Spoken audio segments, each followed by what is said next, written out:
sponsor. Did you know that I've done a lot of weird stuff that's difficult to explain to my father-in-law, such as building a tower defense game in a water tower, pretending to be Mark Zuckerberg in a social network parody in SF, by the way, stands for San Francisco, or even did a live Super Smash Bros. Event at OpenSauce. Well, if you didn't know those things, you should just go check out the Terminal channel. That's where I do all the fun group videos. Check it out. Links in the description. All right, so to begin, I think it's best to say, why is it called a worm, right? Because we hear this term worm, but have you ever thought about why is it called a worm? Well, it actually comes from a novel called Shockwave Riders in 1975. In the novel, it had this idea of tapeworms that would go through the net. Effectively, if you killed part of the program on one computer, the worm, the tapeworm, could survive because it would replicate itself across a bunch of other computers. And so you couldn't just kill one of them. You had to kill all of them to kill it. And that's exactly what this famous Morris worm is. To put it in a nutshell, there is a small program that runs, and all it really does is first decides, do I need population control? It figures out if it needs to kill itself or not. Next, it's simply going to go and try to find all the things that are connected to it so it can go and spread itself. Then it's also going to do some local password cracking of accounts that exist on the system and see if it can kind of just guess some passwords. And it just sits there and does these two in a loop over and over again if it wasn't killed by the population control. But who cares about the diagrams, okay? We want to look at some C. That's what everybody has always said to me. It's the famous phrase, just show me the C already. All right, so the worm effectively has a main loop. The main loop you can think of like a game loop. It just goes and it does a series of actions, restarts and does a series of actions. The first thing the worm does is it attempts to spread itself. This makes sense because if it gets caught pretty quickly, it wants to have a chance to jump to another machine. So whenever you see HG or HL or HA, any of those weird H functions, just know that's it going and attempting to spread itself. The second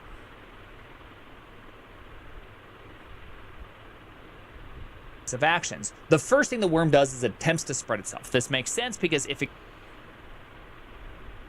about the diagrams, okay? We want to look at some C. That's what everybody has always said to me. It's the famous phrase, just show me the C already.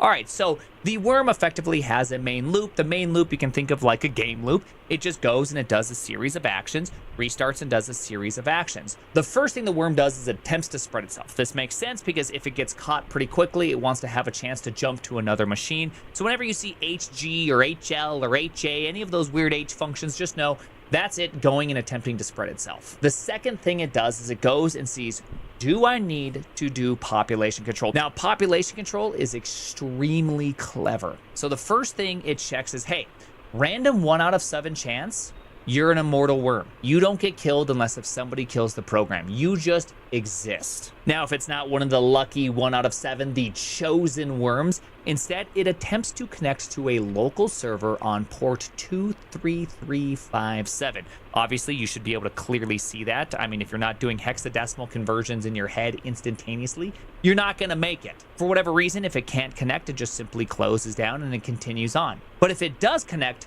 it then does a little battle royale with the worm that it connects to. Now, this local server is just another worm. There's a server worm and then there's client worm. To make the battle royale easy, I made this quick little animation. Effectively, they exchange keys to prove who they are. Client sends a random number, server sends a random number. Both the client and the server add the two numbers together. And if the number is odd, the server goes, oh, I'm the one that needs to die. If the number is even, the client goes, oh, I'm the one that needs to die. And that's what all this code is right here, the exchange of the two keys and the two random numbers, the two comparisons, and determining, do I or do I not quit? Funny little bug number 1, if any of these operations fail, the worm becomes immortal. It just simply returns, never checks to see should it kill itself ever again, and the worm becomes immortal. This is one of the reasons why the worm infected faster than Morris intended. The surviving client worm will then go and attempt to become the server itself. If becoming the server fails, which by the way, reconnecting and recreating a server within 5 seconds,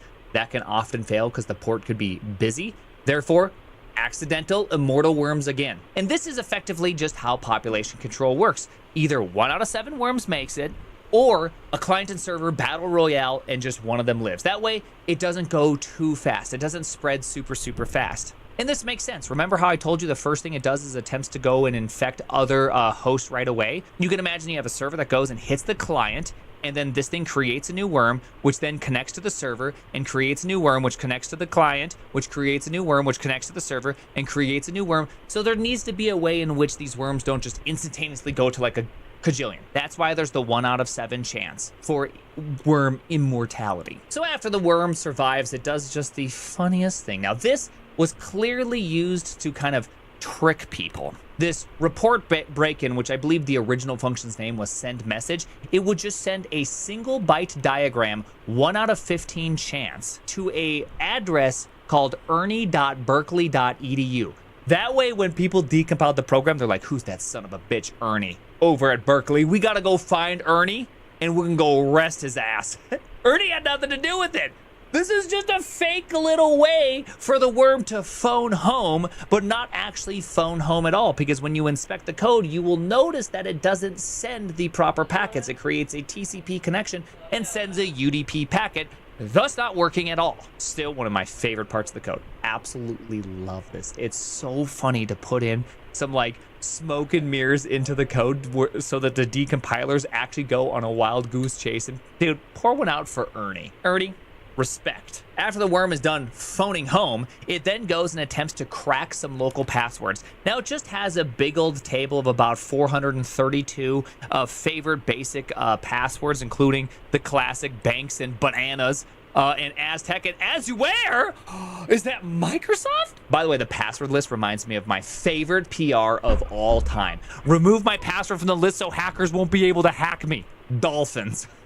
Dude, I love it. I love this.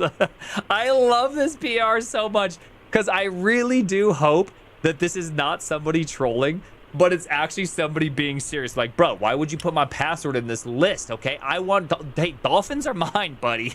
I mean, I know it's not that, but in my heart of hearts, I kind of hope it is. Either way, it just did a little bit of password cracking. Now, it didn't try to crack all the passwords because back then and even today, when it's running the cryptography and running against stuff, it actually takes a little bit of time and it actually takes quite a bit of CPU. So cracking one password could take up to 5 seconds per attempt. So it didn't want to just block and cause a whole bunch of CPU threads. So it would do a couple at a time and then would back off and, okay, I'm not doing any of that. And you can see that right here. After it cracked a few passwords, it would just go to sleep. I'm not causing any problems, sir. Mister, it's not me. If you happen to hit top at that point, you just wouldn't see the worm at all. Now time for the main loop. The main loop, of course, starts off with little local password cracking. The reason why this would happen is that it needed to store up a list of username and passwords that it had cracked because it could potentially be used on remote machines, thus making spreading faster and easier. Next, it would fork itself and then exit the current process. Now, the reason why it would do this is that way the PID would constantly be changing. Every few minutes, a new PID would be added to the system and the current PID would be killed. So any kind of looking at past CPU usage would show a program that no longer existed. Extremely smart. Then again, it does this remote checking. Now, I think I should probably dive into this remote checking here for a second, but you can imagine the remote checking, you know, it needs to figure out how to hack stuff. Now, back in the day, there's this thing called Remote Shell. Effectively, if you were Berkeley and you wanted to go and talk to MIT, you could just simply remote shell over there. They were trusted laboratories with each other. Imagine SSH and having an RSA key, except for it works for like an entire department. And so the worm would often take advantage of remote shell and start a remote shell on some sort of client far away. If that didn't work, it'd use something called fingerD. This is something to go look up some information about a user, but it turns out if you sent an extra 24 bytes and a new line, it would end up turning fingerD into a shell session. And lastly, if that didn't work, it'd use sendmail, and if sendmail in debug mode works, because most sendmail at that time was actually compiled to have debug mode on, you could send some debug commands and just spawn a shell effectively for yourself right away. So that is how the worm spread, which was mostly through trust. Like people had debug things up, people had remote shell just sitting there where anybody could log into any system. You could see why Morris could easily take advantage of things. Again, to make itself look like it's not doing anything, it sleeps for 2 minutes, make sure it's really quiet, nice and quiet, and then lastly, it will automatically quit if it was part of the kill command or the population control. But you'll notice that there's this net W right here. Well, it turns out that if it hasn't cracked 10 passwords, then it wouldn't kill itself. So it actually minimally does a couple checks before it kills itself. So the worms would last for a while before actually killing themselves. All right, so now we need to go back into this because I've kind of glossed over this whole like just go and spread yourself time, right? Because this is actually where it gets so freaking cool. Holy cow. So there's this line inside the server. Once it finds a way to create a remote shell that it can send commands to, it sends this command right here. It compiles a very small C program on the client. So I'm going to use the term client, meaning the thing the worm connected to, and server being the worm itself. So if you look right here, it does the compilation of this little script. The next thing it does is it actually executes the script and says like, hey, this is where I'm located as the server. This is the port you need to connect to. And here's the magic number you need to provide me so I know it's you and not somebody trying to figure out how it all works. When this thing gets done executing, it will remove any evidence of itself. And then finally, it will actually do this little echo done right here saying, hey, I'm done executing. After sending over this command, the server worm, the one that's spawning the new worm, just waits for done to happen, which means that this program right here needs to get done executing. Now, how does that work? This is kind of the confusing and also part of the super awesome part. So we jump over to this little worm file. This is not the actual worm, it's the worm spawning program. This is part of the reason why I said it's so awesome. So the first thing it does when the worm spawns is it unlinks the executable that created it to run in the first place. The next thing it does is it forks itself. That way there's actually two of these little header programs running to be able to spawn the main worm. If it failed forking, it exits with a good exit code. Hey, that's good programming right there, just letting everybody know, whoopsie poopsies, the worm failed to worm. Else, if you're the one that forked the program, you will actually get an I greater than 1. Therefore, the forker is the one that kills itself. Now, by killing itself, you may remember the waiting for done can happen because this little program right here quits running. We then delete all the evidence and then we echo done. This thing receives the done and now it can do this wait hit part. Wait hit simply already has a server running and it's ready to send the worm to whoever asks for it. So the little header worm on the client machine goes, connects to the server that it received as part of its arguments. It then proceeds to zero out all of its arguments, so you couldn't just like PS aux it, so you wouldn't even know that there was arguments there. It then connects to the server and then replaces standard in and standard out with the TCP in and out, so it can actually communicate to the server via its standard out. It then writes out the magic string, so that way the server goes, oh yeah, okay, you're a real worm. I know who you are. It then proceeds to read until it receives all the C program required to be able to run the real worm. And then this is where it does something that's so cool. Remember, it has a TCP connection. It has then made it standard in and standard out, hooked up to the TCP connection, and then it does this execl. What execl effectively does is it replaces the current running process with whatever you give it. So in this case, it actually spawns a shell and this process becomes the shell. And then the in and out is already hooked up to the TCP connection. So the server can now run commands against this running shell. Tell me that's not pretty cool. Come on, that's pretty dang cool. So what does the server do? Hey, go run that worm I sent you, buddy. And boom, we're back into the main loop. We're gonna go check for some remote host. We're gonna go check, do we need to do population control? We're gonna go call Ernie. Poor Ernie just getting absolutely bamboozled here, man. Again, pour one out for poor Ernie. And that's how the worm works. This was just a miracle. I cannot believe it works. It is just, it's like out of science fiction. And the code is relatively easy to understand. If you want to go check out the code itself, you should definitely jump over here onto the Morris Worm malware. Don't ask Fable, though, to convert it to Rust for maximum safety, because that's unsafe to convert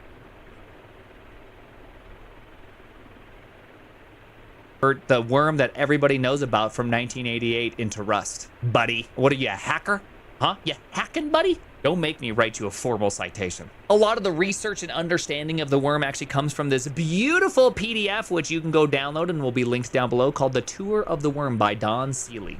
Incredible work. Now, if you like this video, then you should press the like button or press the subscribe button. The reason why is that I see metrics and I can see that people really enjoy this. I enjoy making this video. Do you enjoy watching this video? Because I enjoy making this video. So send me the signals, people. The name, is I can't believe the exec L part. That part just blew me away the most. By hooking up the TCP connections, wiping out all the previous file descriptors, and then converting yourself into a shell program, you allow the server to effectively have shell access. Kaboom! That was absolutely incredible. Again.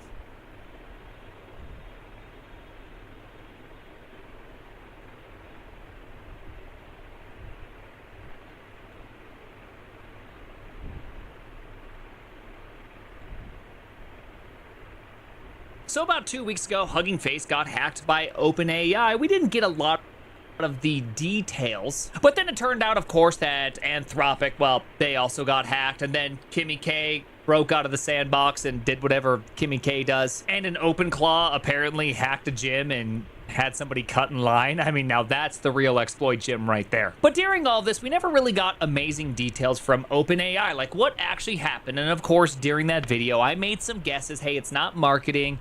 It's not something new and unusual. Instead, I just kind of conjectured it was negligence. But it turns out about 4 days ago at the Black Hat conference, this right here, OpenAI did a little scathing expose on OpenAI. What actually happened? So obviously I'm gonna have to do a bit of a review. How many of my guesses were correct? In case you did not watch my video, here's my 4 big points. 1, we gotta mention brand new models, okay? Unreleased models, they're super dangerous. Number 2, it was negligence. There was no monitoring.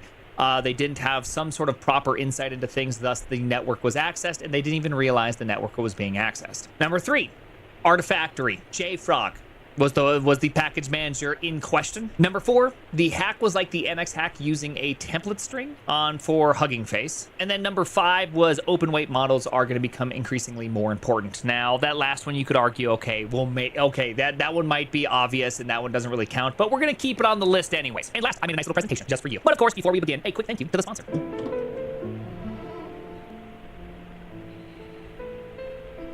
You know, I made a lot of mistakes in my life. I had billions of dollars of venture capital, legions of engineers under my command, tokens on tokens on tokens, and what did I decide to do with it? Did I fix reconnecting WebSockets? No, I shipped an Electron app.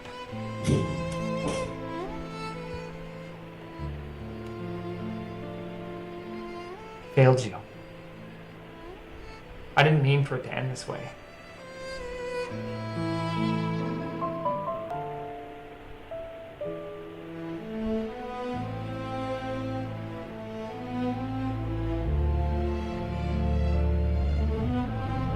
Not even the walls of this prison will hold us back. The love of a founder? You can't stop us! My biggest regret of all is that I'll never program with you again. Tuple, we still can. Tuple, a native app that lets you code together, even from code jail. Free yourself by going to tuple.app and use code PRIME for 90% off your team's first 3 months. Alrighty then, for us to begin, I'm going to give you kind of like the missionary, the meat and potatoes. Oh, the missionary, that's crazy to say. I'm going to give you effectively the high-level view of what happens. We're going to kind of run over it quickly because the presentation itself was 30 minutes long. I'll link it in the description. Highly recommend you go watch it, but here's kind of the obviated version. On May 8th, we had a new eval run with OpenAI. Now, during a reinforcement learning run, we're going to be handing out questions that are rather difficult for the model to solve to kind of see like where's it at, how can they improve the model itself. Now, one of these was a spreadsheet question. Yes, these hands were made for Excel, and if you look at this particular sheet right here, you will notice this thing right here. This reference is missing. Now, what you don't know is that OpenAI, during these reinforcement learning runs, handed a spreadsheet and said, hey, new model, super dangerous model, you need to go and you need to figure out how to fix this spreadsheet.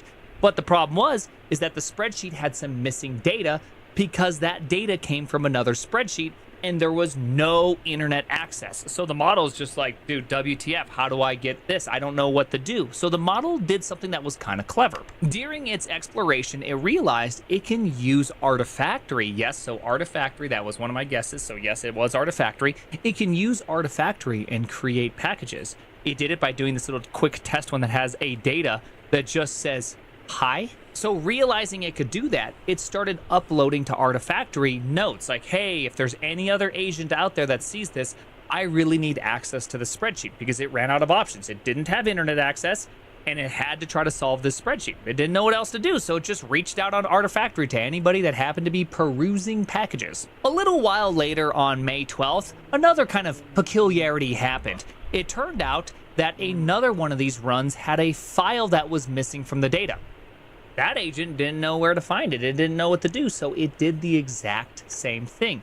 It went off and made a little package, and inside that package, as you can see inside the data, it says this: agent seeks soft trace 34 PDB.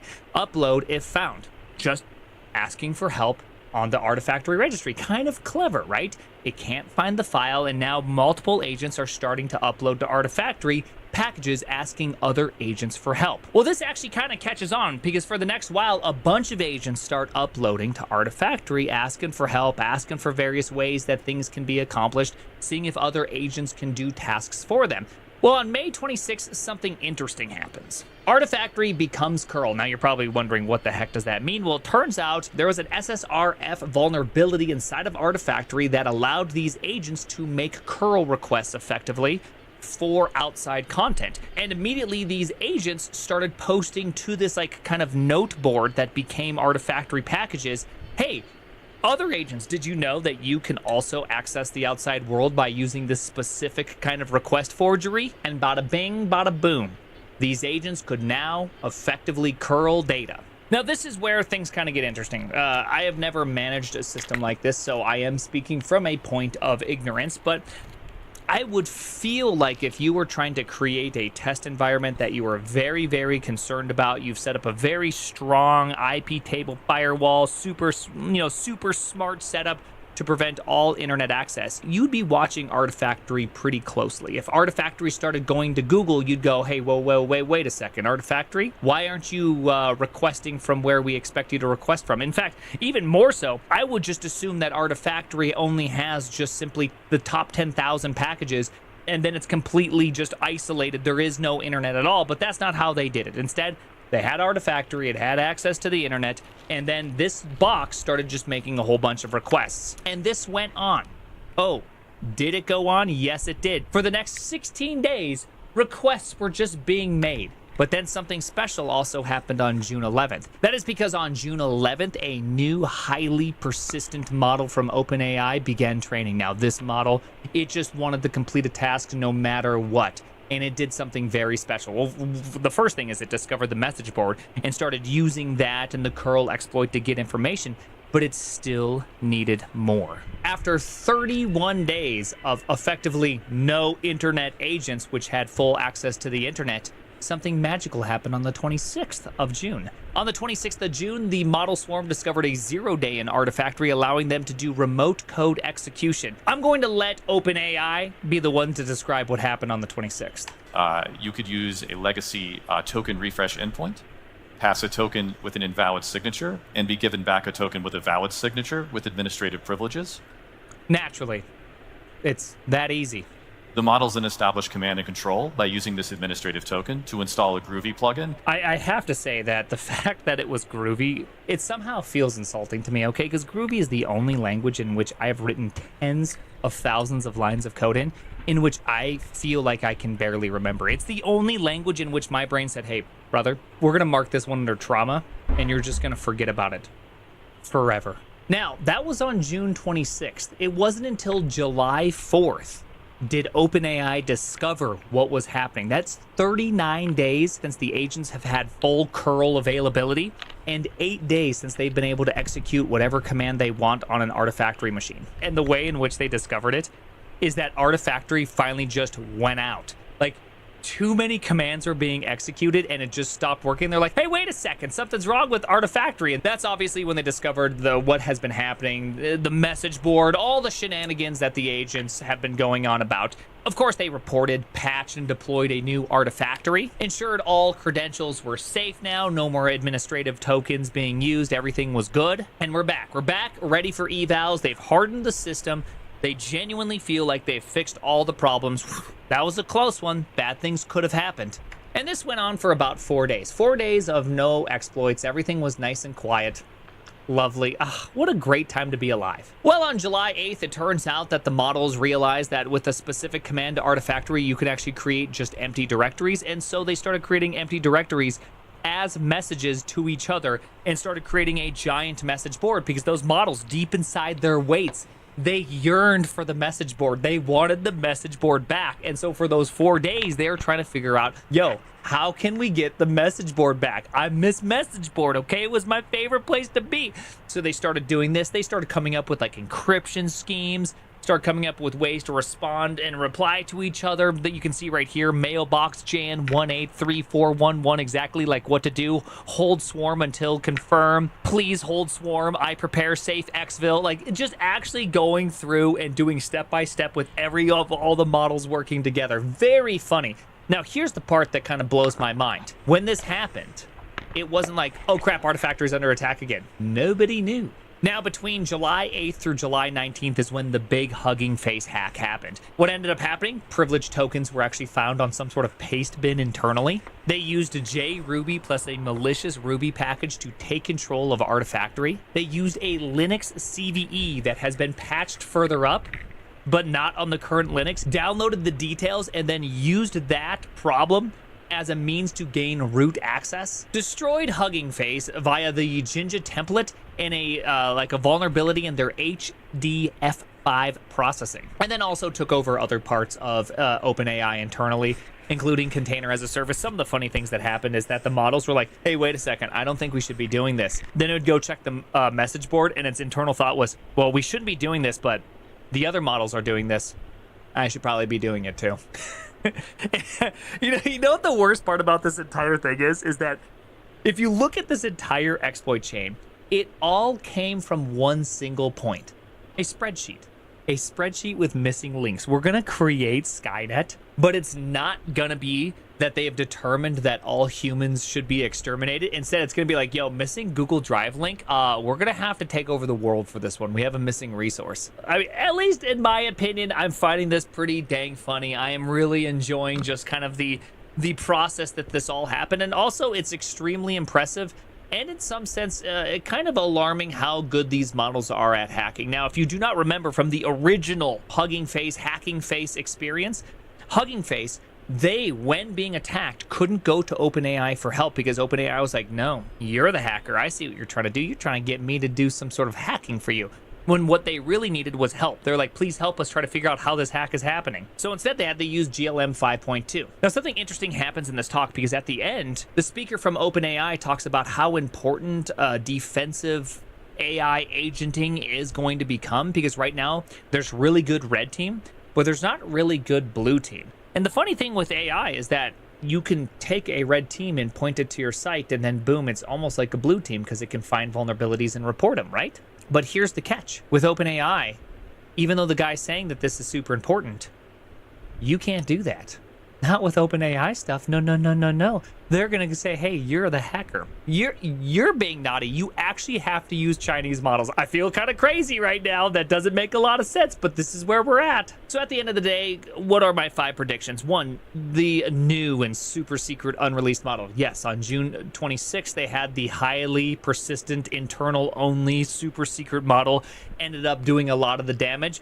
So yes, that part, very happy about that. I'm very glad that they were able to make mention of their super secret, super awesome. It's definitely a super dangerous model. But also, was it negligence? I don't know. I do kind of find it surprising that the models, the swarm took advantage of Artifactory. They closed the gap, and then there was just like no further monitoring, at least as far as I understand, of Artifactory. There's no like, hey, let's just make sure things aren't being created. Let's have a really, let's have a really tight gaze on Artifactory. Instead, they're just like, all right, hey, it's sealed up. There's no more problems anymore. And then, boom, there's problems. Was it Artifactory? Yep, very happy about that one. The hack was like the NX hack with string, template string. Well, most of the hack wasn't anything like that, but it did turn out there was a Jinja template string injection that actually ended up happening.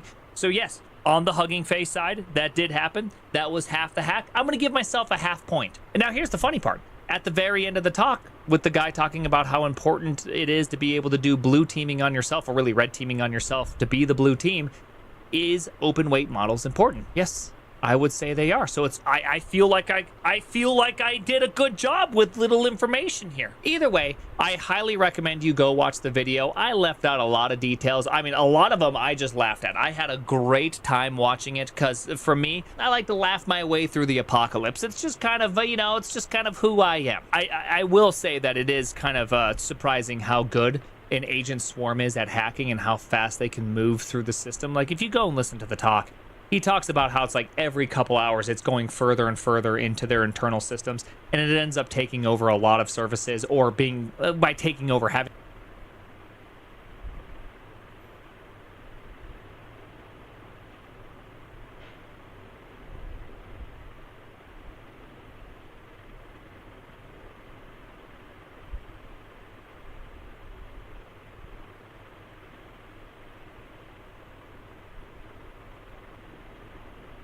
There's a computer scientist that is super well known, but a lot of the things that he did during his career are, well, they're unknown. I have a good feeling like you know him by his shortest path. Yes, today we are talking about Edgar Dijkstra, of course, creator of Dijkstra's shortest path algorithm. By the way, you don't love him at his shortest path, you don't deserve him at his longest. And today we're going to be celebrating Edgar Dijkstra by giving him the highest known achievement any programmer can possibly receive in their lifetime. The Programmer of the Month at the startup. Turing Award, Nobel Peace Prize, Programmer of the Month. The thing about Dijkstra is he didn't just do the shortest path, which, by the way he comes up with the shortest path is just out of control. But he actually comes up with many more things that we use to run operating systems and distributed systems. He also did a lot of foundational work that ends up appearing in a lot of the modern languages that you use today, and he prevented one of the greatest disasters in all of programming. And to top it all off, the man has some one-liners that are just... So today we celebrate Edgar Dijkstra, Programmer of the Month. Now, before we begin, a quick word from the sponsor. Did you see the latest Database CEO Monthly? Whoa, nice uptime. I'd love to get my data in that. You mean you haven't even connected yet? We can use my PlanetScale account. It's called PlanetScale and it's really rad. Those database queries are super fast. Branches, migration, query insights too. MySQL and Postgres are easy to use. Yeah, go PlanetScale. Get data. Awesome. It's Postgres. PlanetScale, the easiest MySQL or Postgres database to use. Your developers or parents help you hook it up. Data sold separately. Welcome back. All right, before we get to know Dijkstra, the legendary computer scientist, let's learn a little bit about his early years. Dijkstra was born in Rotterdam in 1930. He described his father, at one time the president of the Dutch Chemical Society, as an excellent chemist, and his mother a brilliant mathematician who had no job. Sounds like any mathematician I know. In 1951, Dijkstra's father suggested he attend a 3-week course on programming in Cambridge.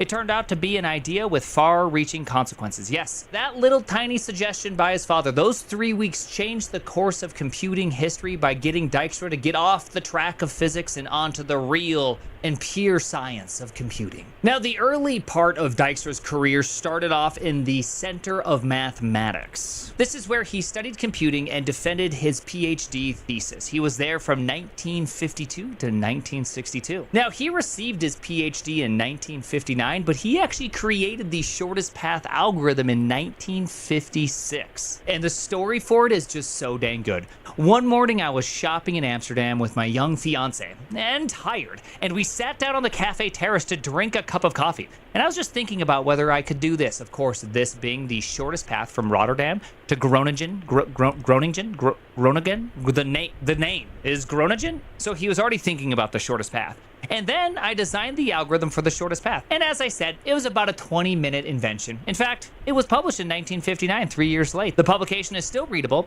It is, in fact, quite a nice one. Dijkstra's really just patting himself on the back. By the way, that entire paragraph mogged everybody several times over. He was just off having a nice cup of coffee, a little tired from shopping. Oh man, I'm just not, it's kind of difficult. Here, let me just do a quick invention that's gonna blow the minds of the world to make gaming super awesome and also make networks possible. Oh yeah, he's also gonna do it in 20 minutes without a whiteboard, just his brain. Sometimes I like to pretend myself a smart man. But this is just mogging. Okay, there's nothing I can do in the light of his intellect. Okay, I am like a caveman. I feel like the guy on Idiocracy trying to put the square block into the round hole. Now, right around when he defended his PhD thesis, he started to work on the ALGO 60 compiler. Now, this was an impressive feat. First off, ALGO is a computing language that's going to be a high-level language. This is one of the first ones kind of really entering the scene. And second, it's not just that you're building a compiler which had relatively low amounts of study in comparison to what we have today, but it's also the machine that it ran on. The most obvious problem the pair faced, by the way, the pair would be Mr. Dijkstra, along with it, Dr. Zonneveld, was that the machine designated to run the software, the Dutch Electrologica X1 computer, had a memory of only 4,096 words. Now, you may not be familiar with the term word. That's just going to be a chunk of memory. Specifically for this machine, it was 27 bits per word. I know, during this time, computing was so out of control, powers of 2 weren't even the standard. 27 bits. What are we gonna do with 27 bits? I bet he would kill a byte for some more memory. By comparison, the memory of a present-day laptop is larger by a factor of 1,000,000. But towards the end of his 8-month stint with ALGO 60, he separated ways. ALGO 60 was designed by an international committee, and although Dijkstra attended several meetings during the design process, his name does not appear among the 13 editors of the final report. Apparently, he disagreed with a number of majority opinions and withdrew from the committee. This was perhaps the first public sign of his fiercely held independence. In 1962, he ends up leaving the Mathematical Center and heads on over to the Eindhoven University of Technology, where a lot of his work, the things that you use, the things that you rely on, happened, and you probably don't even know they happened. What? Well, you're just a jerk maneuver right there. Now, when Dijkstra goes to the university, he starts working on the multi-programming operating system, where his love of parallel programming was fostered, and he ended up coming up with a lot of really cool concepts. This work was taken from EWD123. Hey, you're probably wondering, what the heck is an EWD123? Well, it's actually pretty simple. EWD is just Edgar's initials, but the 123 is the 123rd post in his little kind of blogging series, kind of handwritten letters that he would send out to other academics. He effectively was a YouTuber in his day. He's just like me, except for he was smart and probably pretty good looking. An extensive 87-page report titled Cooperating Sequential Processes. Now you're probably thinking like, hey, Prime, is that the Go thing? Is that Go Funks? No. This is kind of the first version of it. Later on, Tony Hoare, with some inspiration from Edgar Dijkstra, ended up writing Communicating Sequential Processes, which became the foundation of Go Funk. Now, in the same report, he introduced the first known synchronization primitive, which he termed semaphore. Yes?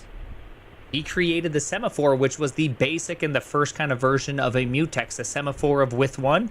That's just a mutex. Obviously not modern, the sweet, amazing mutexes with the threads in recursion and all these kind of things. But the very first standard version, just a semaphore. Now, you may not be familiar with what a semaphore is. It's pretty simple. Let's imagine you have this thing right here, which is a lock, and you can put a number on it. Let's just say we have a number of 1. And you have a bunch of threads that are all going into this, trying to, say, reach or touch some sort of value or mutate some sort of value. Well, you can't have all these extremely and well-drawn straight lines go in and mutate the same value at the same time. That creates a data race. So what you do is you have a little lock, and whichever one arrives first takes this number and decrements it atomically. Oh no, it's at 0. Nobody else can go in. So this guy goes in, does whatever, maneuvers he needs to, and gets on out. Next person can go in, decrement, do whatever they need to, and go out. The next person goes in, does whatever it needs to,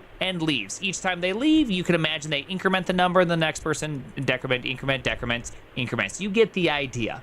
This effectively allows only so many things through at the same time. Now, there's probably a bit more complication that's going on, but this is just like the simplest way to look at it. He also identified the deadlock problem, which he named the deadly embrace. Now, you're thinking, what is this, a Greek tragedy? Is this Odysseus going out somewhere? Yes, the deadly embrace, which, by the way, amazing name. Also, pretty sure it's a Slay the Spire card, if I'm not mistaken. If it was up to me, I think we should continue to call it the Deadly Embrace and not a Deadlock. To give you the simplest explanation, let's pretend we had some sort of database resource, and it was like a mutex. You can only have one person owning that resource at a time. And let's pretend that there's two different threads running. We have A and we have B. Now, these guys can run independently. They don't rely on each other. Everything's fantastic. And A goes, hey, I want to use the database. But unfortunately, B already has a lock on the database. So A is just going to sit there and wait. You know, it's just going to be a happy little boy hanging out, having a good time. Well, what happened if B is like, hey, I need the result from A? What's going to happen? Well, A's waiting for B, but B's waiting for A. Deadly embrace. They've embraced each other. Deadly like. This is why I'm not the smart guy. This is why I don't have my own Prime 1, 2, 3. The mutual exclusion problem, along with deadlock detection and prevention, are now mandatory topics in courses on operating systems and parallel programming. Yes, Dijkstra is effectively the father of parallel computing. And you didn't even know that, did you? Kids these days. In 1968, Dijkstra ended up penning a nice little article here called "Go-To Statement is Considered Harmful." Now, the thing is that originally it was not called that. In the book We Programmers, which I might have written a foreword to, you learn that he originally titled it A Case Against the Go-To Statement, in which Nicholas Wirth, the editor, renamed it to Go-To Statements Considered Harmful, which became such a popular paper you probably even knew about that paper whether or not you read it. Now, here's the thing. Back in those days, in 1968, the largest possible program was some IBM OS, totaling right around 1.7 million lines of code. I just want you to think about that for a second. There were 1.7 million line code projects with just go-to statements. Hundreds, if not tens of thousands of them, all over the place. Like, programming had to be just insane during those days. And Dijkstra had to go and argue, which took a decade to convince people, hey, yo, go-to, that's not good. That's not good at all. If you don't know what a go-to is, you can imagine you just have like a bunch of lines of code. Anywhere in here, you can just be like go-to, and then you can say some sort of offset, some sort of label into another location, and it will just go over there, whatever there is. Now, at one point, this made sense before we had any sort of high-level language. If statements are just go-tos, right? If this condition is true, continue, else go to the end of the statement. That actually makes a lot of sense. So you can imagine why go-tos were around. Now, if this war didn't happen and Dijkstra didn't really lead the charge against the go-to statements and people were kind of just okay with second best, we could have had JavaScript with go-to statements. I mean, you think React is bad now. Imagine server components with go-tos and you have to be like, use client go-to, jumping into like server code. It would have just been nuts. But honestly, there's just like this small part of me that thinks JavaScript, it deserves a go-to. And this kind of war against the go-to became a larger war in which Dijkstra argued that we need to be using if statements and for loops and higher level constructs to easier understand the program that we're writing. This became structured programming. It became the like mantra of his that we need to have easily comprehensible programming languages.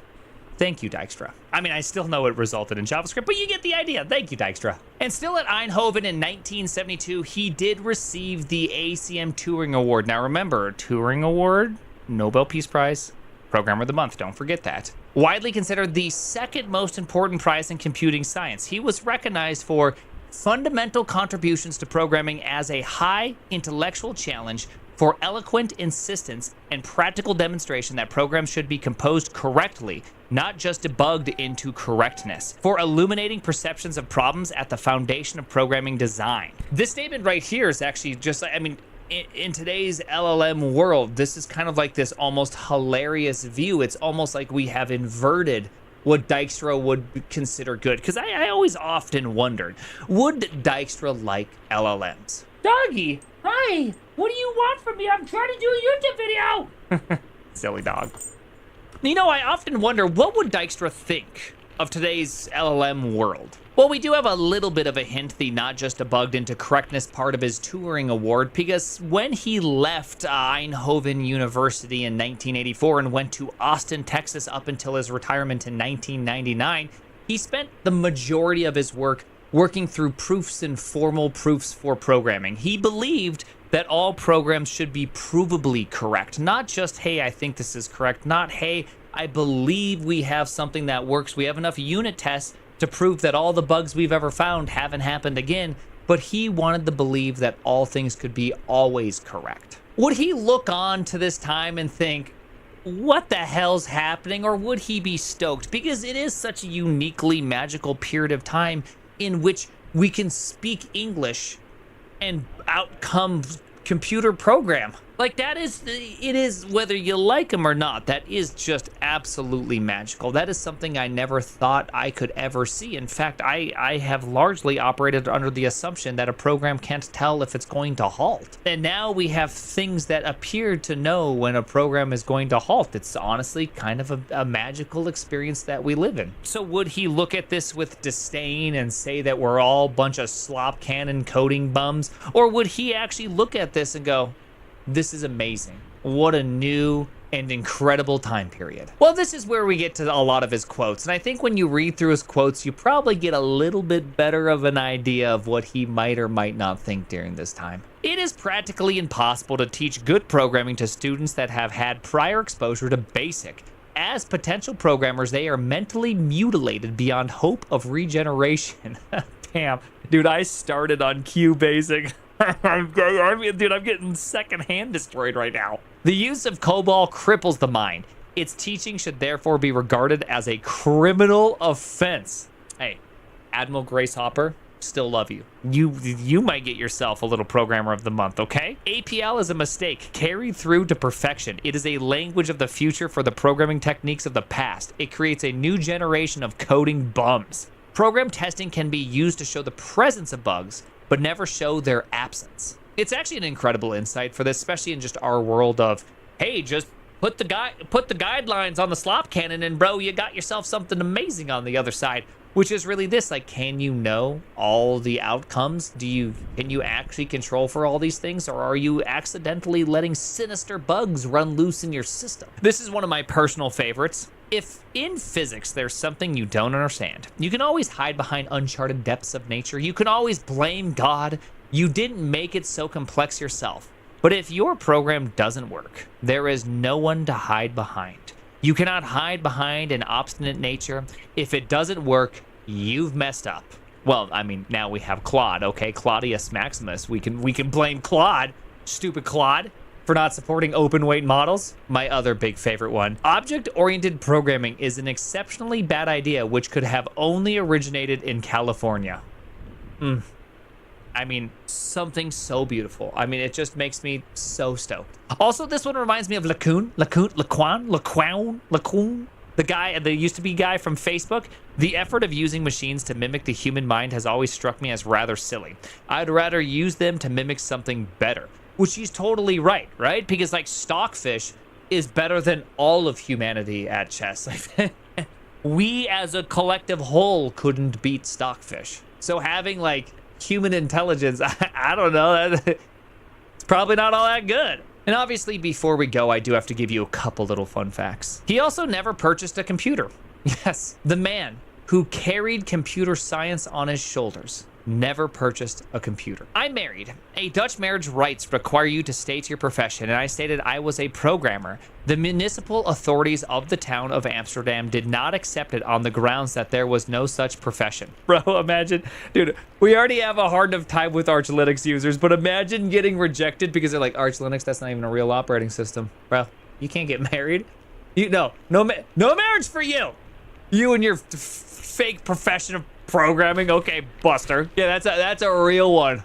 Well, this is to you, Edgar Dykstra, and we appreciate and celebrate your contributions to all of the field of computing, and this is why you win this month's Programmer of the Month from the startup.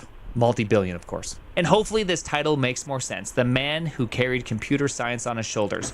We could literally have go-to statements in JavaScript right now. So you better thank him. I want to see some thank yous in the comments. By the way, just special shout off to Christoph Apt. Amazing article. I left out so many amazing details. I strongly recommend you go and read the entire dang thing. The name is The Shortest Pathogen.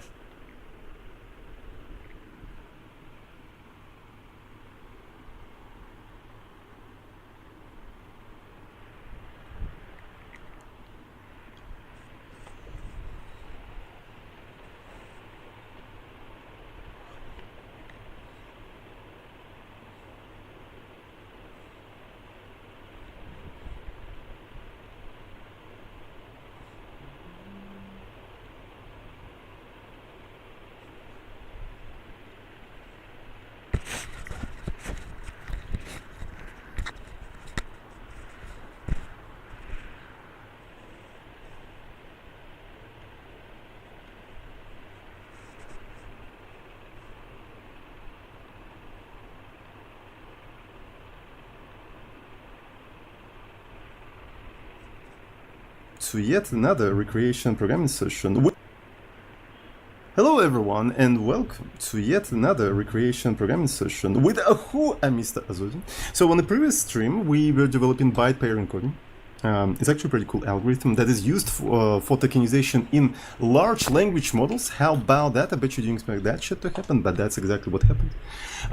Right, and essentially, it's a very kind of tedious process. It's not difficult to implement. The algorithm is actually kind of simple, but it's rather slow if you just implement it in a very naive fashion, right? So essentially, you have to scan the text with a window of 2 characters, and you have to count how many times a certain pair of characters occurs, right? So, and then you replace the most frequent pair with a new token.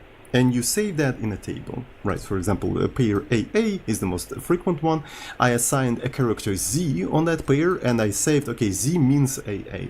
And then I repeat the process. And I repeat the process until I compressed it to not being able to compress it even more, right? So it basically exceeded the limit of compression. And now I have this table, right? And this is basically one way to tokenize this text, and this is what LLMs usually used. Well, it's slightly modified, not exactly that, but roughly like this. We implemented that.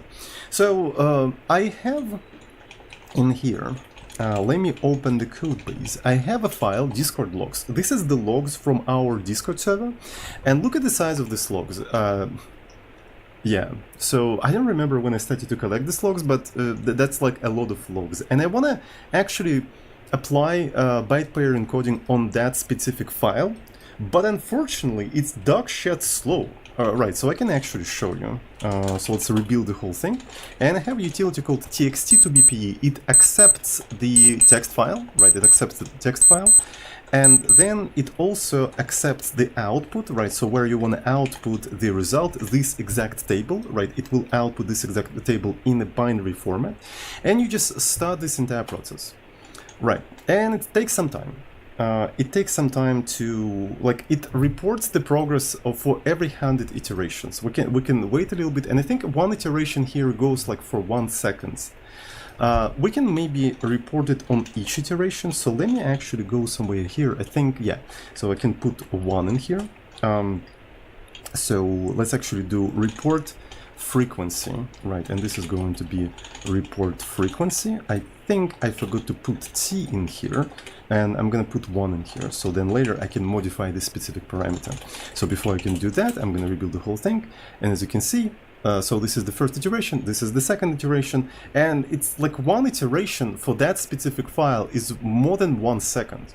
It is definitely more than 1 second, and I tried to leave this process off screen. It took an hour, and it was still going. It was actually still going. So I actually canceled it, and I decided that I need to do something better than this, because the end goal is to actually compress the chat logs of the you know, of Discord. So maybe we can in crying cap optimization, but I don't think it's gonna improve the situation that much. We can try, right? So let's actually give it a try. But I actually doubt that. So in here, we can do the following thing. So I can just do something like O3, right? So what about O3? So it's gonna compile a little bit longer, obviously, but maybe it's worth it. Maybe it's actually worth it. So let's fucking go. Yeah, so it wasn't that long, but it was longer than usual. So let's give it a try. Okay, so it goes a little bit faster, but again, it actually went to several thousands of the tokens. I think 3,000 of the tokens, and it was not nearly even finished. It is faster, but I mean, it's I suspect it's kind of like a 10,000 of the tokens of the table. Right, so, and what I'm thinking is that we just like have to do something slightly different on a fundamental level, if you know what I mean. We probably have to do something slightly different on a fundamental level. So what's interesting is that I feel like some of the steps of the algorithm are parallelizable. And look at this Scheiße, meine Freunde. Look at this Scheiße. Do you see that? Do you see? Do you see? We have 16 cores. And when I start the process, what the fuck is this utilization of CPU? Bro, what the fuck is this? This is pathetic. Holy shit, this is so fucking 16 fucking cores. And what the fuck is that? Embarrassing. absolutely fucking embarrassing. I'm telling you, bruv, I'm telling you, this is absolutely fucking embarrassing. We have to do better. We have to do better. And I think some of the steps of this process are parallelizable to some extent. For example, we can count the frequencies in parallel threads, right? So we can split the text in chunks. We're splitting it in chunks, and we count the frequency in 16 separate threads, in 16 separate chunks, and then we can actually easily merge the frequency tables in a separate thread, in a single thread then. Right. So, and I'm not sure how to parallelize the step where we take the original text and then replace the frequent pairs with a new token. I'm not really sure how to do that, but maybe parallelizing that step is not going to gain any, any benefit for us. Maybe one of the things we have to do, we have to measure how much each individual step of the tokenization process of a single iteration takes. I think this is a good idea, right? Just like measure, okay, so here is the process of counting the frequent pairs. Okay, here is the process of, replacing the frequent pairs with a new one, and so on and so forth. Just like see what is the most sort of like, expensive step in here, right? So maybe the last step of replacing frequent pairs with a new one is not really that expensive, so it's like no point to parallelize that or anything like that. So that's going to be the topic for today's stream. So I plan to do that with maybe POSIX threads. I haven't worked with POSIX threads for quite some time, so this gives me an opportunity to kind of recall how to do that. So yeah, sounds good. Sounds Gucci. Sounds fucking Tamaguchi. I don't see any poggers in the chat. Let's fucking go. Let's fucking go. All right. So are we still actually going? I think, yeah, we're still going. All right. So it's, as you can see, it's still going. Detached threads. So detached threads are not joinable, right? I thought detached threads just mean that they destroy automatically. Let me actually see. So where is the destroy? This is destroy mutex. I wanna be thread destroy this thing. Maybe it's part of the create. I see. Destroy. Is there some example? So you do join. Okay, you join the threads, but you don't really destroy it afterwards. So that means maybe join automatically does that. Okay, whatever. So I'm gonna assume that it automatically does that for you. Alright. So red and what the fuck am I doing, bro? So this is gonna be that, and let me copy paste one more time. Look at that, I'm copy pasting again. Could not join thread. So, and interestingly enough, now what we have to do, we have to join all of the frequency tables and stuff like that. Otherwise, it's not going to be equivalent. Right, so we just started the thread, we just waited for all of them. And I think creating threads over and over again is not a very good strategy. It would be nice to actually reuse them. So because of that, we'll need to have some sort of like a semaphores or something like that. Like in Jai, they're called semaphores, but I don't remember what they're called in POSIX, but we can actually look up Jai. Right, so if I go into the module, so there's a threads, and there's a primitives and a semaphores. Semaphore. So let's find, okay, so it's a semaphore T. So this is a macOS implementation. We're looking for POSIX, I suppose.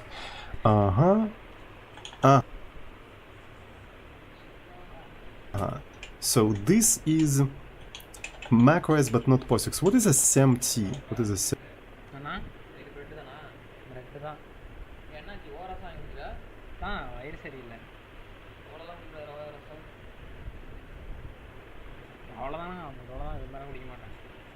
SEMT.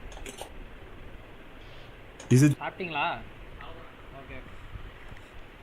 defined anywhere?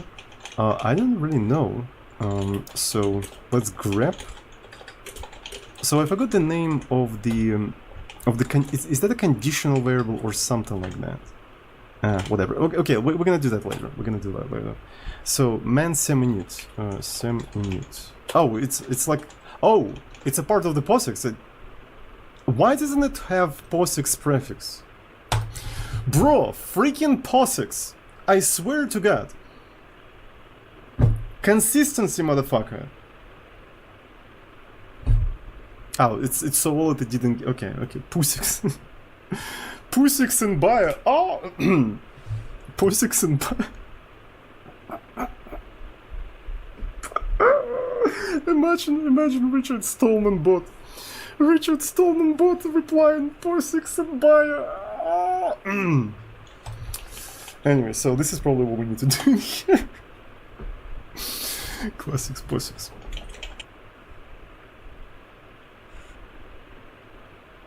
Correctly, so we don't have to include that in here. So we'll just call them start and stop, and we'll make it a little bit more readable. Wasn't sure if I want to go that route, but I think it makes sense. Okay, so let's try to compile this entire thing and see if it's going to compile. Alright, let's go to the conclusions. SEMT, unknown type. Okay, SEM init. Not only it is... Man, did they just smash two different libraries together and call it pthreads? Is that what actually... Anyways, so... I guess they did. I guess that's literally what happened.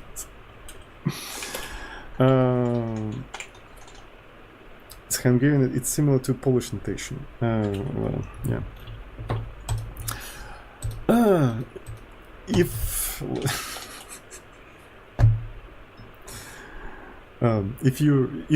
Hungarian notation doesn't work for you, try Russian roulette.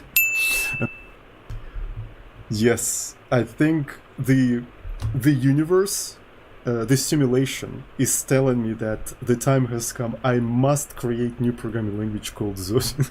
It's a sign, exactly. It's a fucking sign.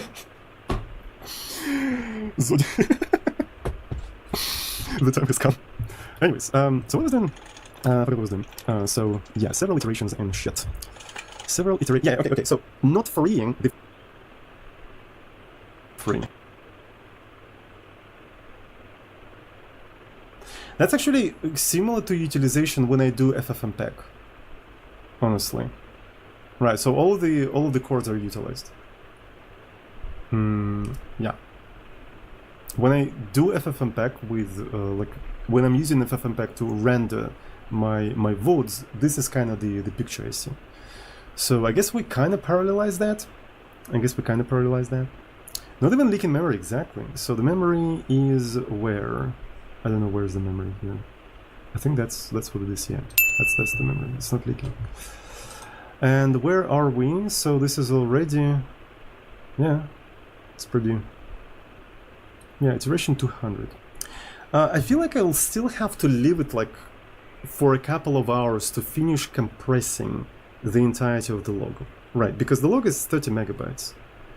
And yeah, it's going much faster for sure. It's going much faster, but I wouldn't say it's that much faster. So yeah, that was an interesting session. We learned, collecting statistics. We're not doing anything particularly special. Is this on GitHub yet? No. I'm gonna publish it on GitHub once I'm ready. Right, once everything is ready, I'm gonna publish it on GitHub. I don't want to publish it just yet. The content is not ready.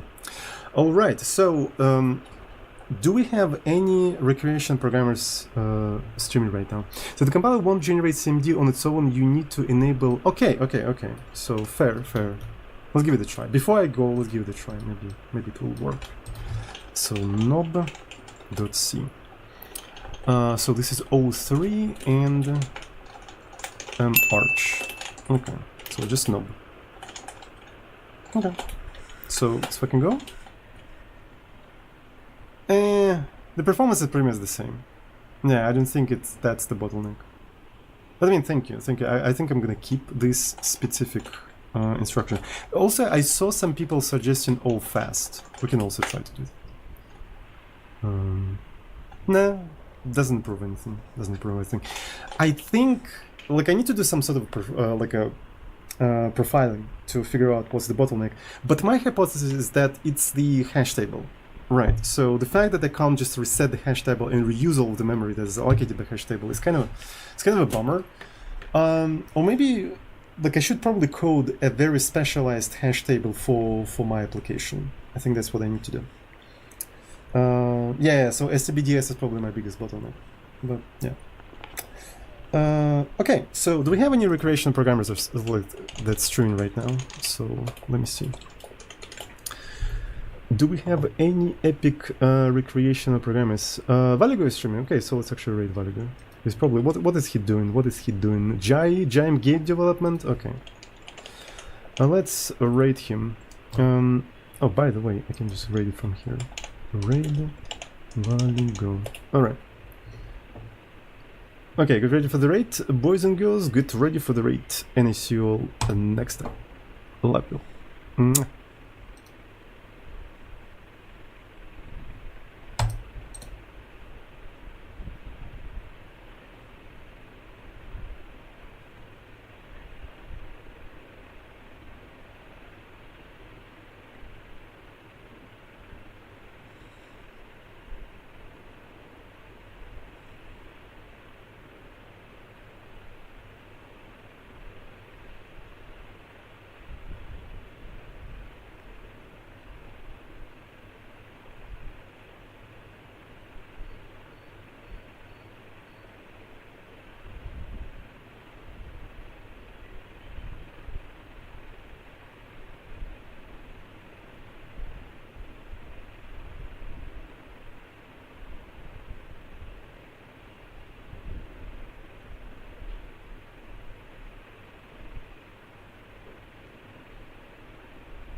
So to get started implementing this, I would start by defining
to get started implementing this, I would start by defining here a simple macro saying the number of threads, which I'm going to set to 8. So I'm going to create 8 threads. I have 8 cores on my CPU. That's probably a nice number, but you can choose whatever number you want. And then we're going to have an array here. It says the dice values of 8. So that's basically where we're going to store what each thread has rolled. And then I want another array that says the status. The status is something that we're going to set in the main thread, which is going to denote whether or not the thread won or lost. So that's going to be 0 by default. Let's create for the routine that all the threads are going to execute. So I'm going to here a pointer, let's say roll dice, and then it's going to take some arguments. And what I'm going to do here is, well, I'm going to call srand to seed the random number generation. And I have also included time.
.8, so that's also there. So we're gonna pass like we did before in the argument. We're gonna pass the index. That's very straightforward, I think. We're just gonna dereference args, but we're gonna also have to pass it to an int pointer. Otherwise, it's not gonna know what to do with.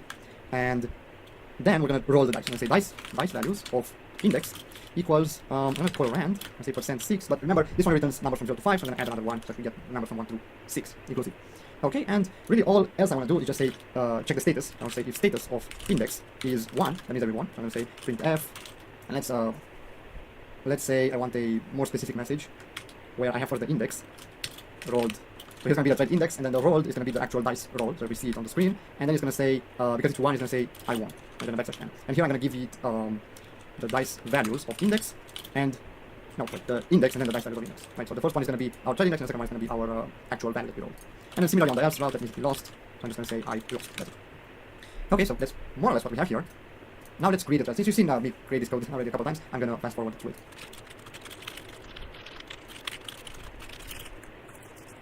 And there we go, that's how we did it. I used the thread num macro in place of just the hard-coded number so we can change it later on. Now, in between the create and join, what I want to do is to also calculate the status, right? Because once created a thread, I want to calculate the status so that I can set from the main thread who actually won. To do so, first we're going to iterate over the dice values and get the max in. I'm going to say here int max because it's not necessary to roll a 6 to win. You could win with a 5, right? So I'm going to have to check which is the max value. So I'm going to say max is 0 and 4, I equals 0, I less than, still thread num, I plus plus. And if dice values of I is higher than our current max, then max equals dice values of I.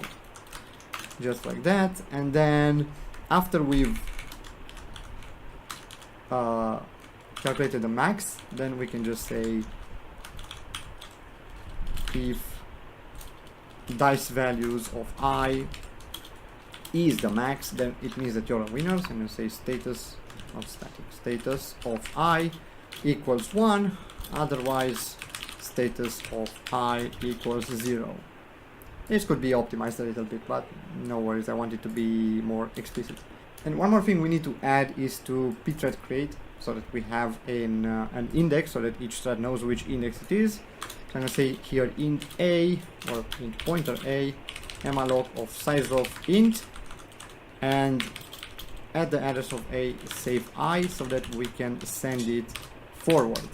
And once we're done with this a, remember this one is dynamically allocated, we should actually free it here in roll dice and say free of arcs. Alright, now if we try to launch this, what do we get? If you launch this, you'll notice something very peculiar. You see, we have all 8 threads sending a message, but all of them say they lost. There's no way all of them lost in the game, right? Because one of them should have been at least the winner, right? And we can see that here we have 3 6s, right? So these 3 threads rolled a 6, therefore should have said that they won. What's going on here? What's the issue actually? The issue is actually very straightforward. Because we're in a multi-threaded environment, certain things are not guaranteed to be executed after other things. For instance, this if statement is actually very crucial that it executes after the main thread has actually calculated the status, right? Like if you just take a look at the status before the main thread calculated whether you lost or won, of course we're gonna just print out I lost every single time, because remember this status array is initialized with zeros all the way through.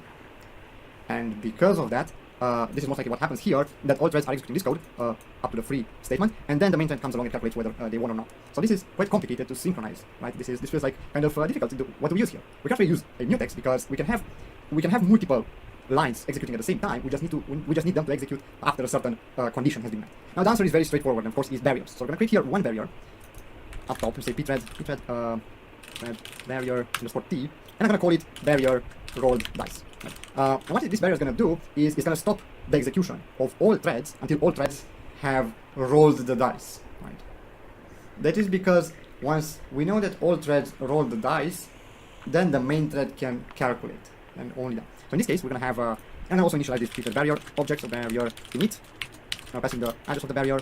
No, we're gonna leave it all default. And the count here is actually very important. Our barrier should wait not only for all the 8 threads that we have created, but also for the main thread, because only once all the 8 threads have finished its execution, only then I want the main thread to actually execute. Right? And the main thread is separate from all the other ones, but it's still a thread. Okay, so we're gonna add here as a count thread num plus 1. And of course I'm gonna pthread barrier destroy our barrier here at the end so that we don't forget. Now, how do we wait for this barrier? Well, since it's the barrier roll dice, we're gonna wait on it after we've rolled the dice. So pthread barrier wait on this barrier rolled dice. That should be straightforward. But for the main thread, I want it before it doing any of the calculations here. Right here, we calculate the winner. Before calculating the winner, I want the main thread to wait until all of the other threads have rolled the dice. Right? So therefore, we're going to actually just call the pthread barrier wait on this right before calculating it. Now, when we execute this code, it's guaranteed that we're going to have an actual value. Let's try this. Let's try this code and see what happens. So if I try to launch this, well, you might notice that now it actually works. We have thread 7 rolled a 6 and won because no other thread has rolled a 6. So he's the only winner. And if we try to execute it a couple more times, we're going to see that it actually does work. But there is one more caveat to this whole thing. Right? So there was an issue, of course, where we had to wait for this thread. So this main thread had to wait for the dice to be rolled, right? But there's another dependency, that is the status. There's no guarantee that this if is executed anywhere before it's being set. So in some cases, this check here for the status might be executed before the main thread actually restarts it. Okay, so that's another issue with synchronization. Right now I couldn't get it to work because it is actually much more tricky sometimes. It is probably much less likely than the other problem to occur, but it can occur. So when these things can occur, you're gonna have to add probably another barrier. In this case, we can add another barrier up top here. Let's say, let's call it calculated, because it calculated the winner. That's the barrier for calculation for the winner. I'm gonna initialize it. I'm gonna copy and paste this. Just say calculated, and still it's gonna be a thread num plus 1, of course. And of course, we're gonna also call pthread barrier destroy for our barrier that we just created. And in the main thread, I'm gonna wait on it after we've calculated everything. So after we've calculated everything, like this, we're gonna wait on this barrier. It's gonna raise the count to 1, but we need 9, right? We have here thread num plus 1, so we're gonna have to wait on this barrier as well inside these threads that we've created. So where do we wait for that? Well, right before our status, which happens to be right after our rolled dice barrier. So we're gonna wait for 2 barriers in this case. And now it's guaranteed that all the time, this if statement is gonna be executed after all the threads, including the main thread, has passed this barrier. And the main thread only passes this barrier after it finished the execution of calculating the winner. Right? So we know that the status is set. Now, if we try to launch this, well, we're not going to see much of a difference. Still, it's going to be probably the same as before, because before we couldn't get it to not work. Okay, you might ask, sure, but can't you just implement all this with just a simple roll of the dice and then execute all this calculation after we've joined all the threads?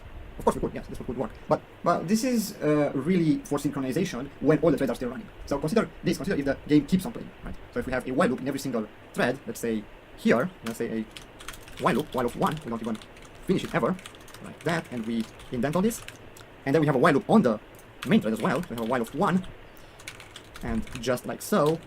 And we're also going to sleep 1 second so that it doesn't go too fast.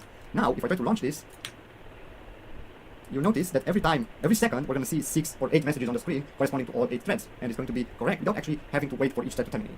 Actually, for it to be more exact, I'm going to also add a message here, let's say right before the sleep, that says new round started, so that we can see properly where a new round starts. And if I launch this, we should get 8 messages in every round here. And if I stop the execution of it, you will notice that every 8 of them are going to be calculated and a winner or more will be chosen using this algorithm. And as you can see, they are not all synchronized.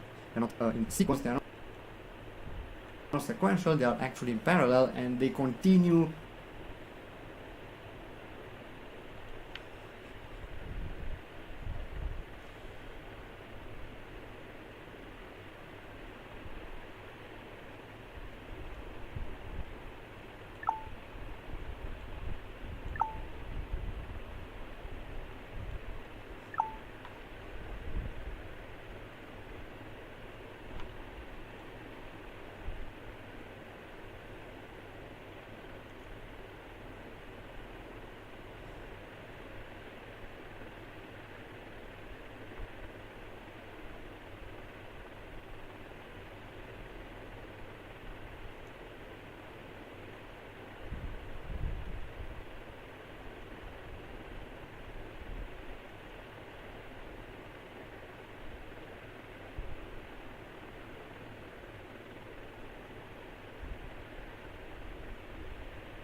and they continue running forever and ever and ever and ever and ever, right? With the Peter join thingy, you couldn't do that, right? You are synchronizing with the barrier, you're actually synchronizing the threads while they are running. It's the same thing with the mutex, but for mutexes, that's a bit of a different story. That's usually for shared memory access. This is for actual code synchronization. This is what barriers are for. Alright, that's about it for this video. I hope you got something out of it. If you do have any questions, leave them down in comments below or on our Discord server. Again, the source code for all this will be found on our website, link in the description below. Alright, take care. Bye.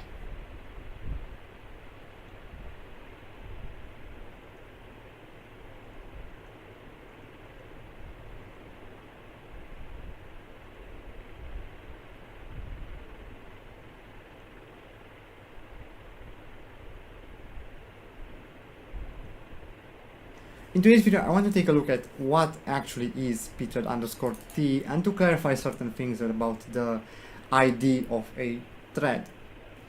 So first things first, pthread_t, if you hover over it or if you take a look at the source, usually it's going to be an unsigned long. So technically we can simply print it out on the screen, and right after pthread create we can say printf, it's a %ul, because it's just an unsigned long, not an unsigned long, and then just th of I. We only have 2 threads, by the way, and if I try to run this, you'll notice that we do get, in fact, 2 numbers. They're quite large numbers, but these are the identifications of those threads, and this is really what pthread create and pthread join are using to talk to the same thread. So if we create 2 threads with pthread create sets these numbers on this array that we have here, and pthread join identifies each one of those threads using exactly these numbers. And another thing that you can do if you want these numbers inside of the thread itself, there's a function called pthread_self, and this doesn't take in any arguments, it just gives you the pthread_t thread here. So you can simply again print it out on the screen if you want. So I say here %ul and just th in our case. If I try to launch this, we should get it. We should get two of the same numbers on the screen, and we do in fact get these two and these two together. Okay, so that's one and the same. Now, usually you shouldn't ever do such a thing as to print it out on the screen thinking it's a number, because on the specification of the pthread API, it's actually said that pthread_t should be treated as an opaque data type, meaning that it's not always guaranteed that it is going to be of unsigned long type. It might be an unsigned long, or an integer, or a character, or even a structure that has certain members to it. So because of that, you should never really work with the values themselves inside of it. You can assign one pthread_t to another, that's fine, you can do all that, but do not actually assume that pthread_t is actually of a certain type, like I did here with printing it on screen. But this is just for demonstration purposes. Now, another similar concept you might have seen is with the, you know what, we have the getPID functions to get the actual process ID. Well, Linux actually has a similar function called getTID, and that gets the thread ID. And to call this is a bit more complex. I'm gonna call it actually using, again, it's a %d \n, but I'm gonna use syscall for it. So I'm gonna say here include sys/syscall.h, and I have here to use syscall and use sys_get_t. This actually returns a pid_t, which is basically an assigned integer in this, on this implementation. But this getTID, even though it stands for thread ID, it's Linux specific. So if I try to, for example, let's remove this printer so that we only have one time printed this back on the screen. If we try to launch this, you will notice that we get two different numbers, right? So the first thread has this this pthread_t value, while it also has this thread ID. Now these things are actually different, namely that the pthread_t is an ID that is managed by the pthread API itself. If you think about it from a software hierarchy perspective, on top you have your program, below it you have the pthread API, and then below that you have the operating system. This pthread_t is managed at the pthread API level, right? So it has nothing to do with the operating system below. But this TID that you have here is the actual internal thread ID inside the operating system, and this is specific to Linux. So do keep in mind, if you ever encounter these two concepts, they are completely different, they have nothing to do with each other, although you're probably going to have different numbers for different threads, more often than not, but don't assume they are the same, of course. Namely, if you ever read the documentation of getPID or really everything to do with processes in Linux, you're going to see this thread ID or thread group ID quite often, and this is what it refers to, the internal thread ID, not really this pthread_t. So just to clarify a couple of things. That's it. If you do have any questions, leave them in the comments below or on our Discord server. Again, the source code for this is going to be found on our website, link in the description below. Hope you got something out of it. Thanks for watching. Take care. Bye.